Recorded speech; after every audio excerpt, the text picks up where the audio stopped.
ka-SCAS, ngayong March 26 ay kaarawan ni Catherine Bernardo at siya ay tumuntong na sa edad na 28.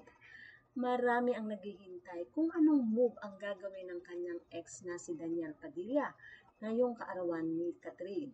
At syempre, hindi nabiko ang mga fans na Katniel. Heto at binati nga ni Daniel ang kanyang ex na si Catherine Bernardo.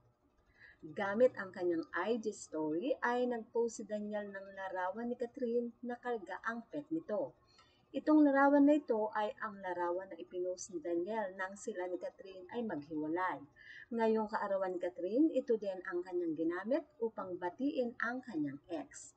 Well, effort ang ginawa ni Daniel ngayon dahil abstract digital image ang kanyang ipinost sa IG story para nga babatiin itong si Catherine.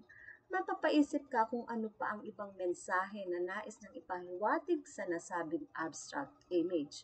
At doon naman ay makikita rin ang salita na ang kanyang ginamit ay ang lengguwahe naman ng Japanese. So, hindi natin maintindihan yon, pero since birthday nga ni Catherine, siguro iyon nga ay nagsasabi ng happy birthday.